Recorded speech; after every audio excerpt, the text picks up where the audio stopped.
পাবনার ঈশ্বরদী উপজেলার দাশুরিয়ার নওদাপাড়া কোল মাঠে চতুর্থতম আইলা নক আউট ফুটবল টুর্নামেন্টের ফাইনাল খেলা অনুষ্ঠিত হয়েছে। শুক্রবার বিকেলে নওদাপাড়া স্পোর্টস অ্যান্ড ডোনার ক্লাবের উদ্যোগে এই টুর্নামেন্টের আয়োজন করা হয়। উক্ত খেলায় শরীফুল ইসলাম তুহিন একাদশ ও মরহুম নান্টু স্মৃতি ফুটবল একাদশ ভারৈমারিকে ৩-১ গোলে পরাজিত করে চ্যাম্পিয়ন হন। উক্ত টুর্নামেন্টের ফাইনাল খেলায় প্রধান অতিথি হিসেবে উপস্থিত ছিলেন বিএনপির চেয়ারপারসনের উপদেষ্টা ও পাবনা জেলা বিএনপির আহ্বায়ক হাবিবুর রহমান হাবিব।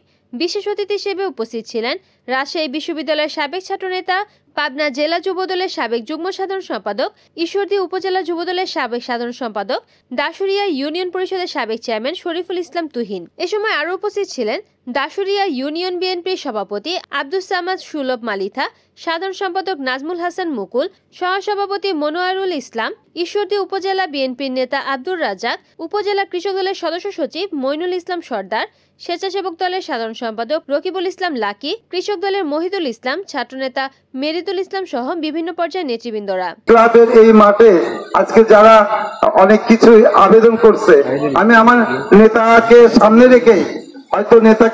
রেখে আমি আজকে আপনাদের সামনে বলতেছি যে নেতাকে আমি সামনে রেখে এইটুকু বলতেছি, এই মাঠের এবং এই খেলার উপযোগী করার জন্য আমাদের যা যা করার অবশ্যই আপনাদেরকে আমরা সহযোগিতা করব। এবারকে স্বাগত জানিয়ে আমার শরীফুল ইসলাম তুহিন অবশ্যই তাদের পাশে থাকবো এবং তাদের কর্মকাণ্ড করার জন্য আমার নেতাকে সঙ্গে নিয়ে আমি এই উদ্যোগগুলো যাতে পালন করা যায় সেই চেষ্টা করব।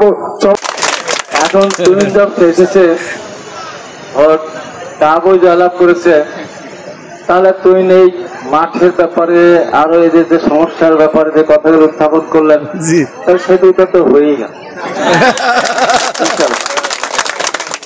আমি এই ক্লাবের সভাপতি সহ সবাইকে ধন্যবাদ জানাচ্ছি এত বড় একটা মহৎ কাজ করার জন্য। আসলে বিভিন্ন সময় আমাদের আত্মীয়স্বজন থেকে শুরু করে যে কোনো মানুষই অসুস্থ হয়ে যায়, যে কোনো অসুস্থতে রক্ত লাগে। আমার জীবনে বহুবার রক্ত দিই। রক্ত দেওয়াটা কিন্তু শরীরের ক্ষতি না, 4 মাস পর পর রক্ত দিতে পারে একটা নির্দিষ্ট বয়স পর্যন্ত।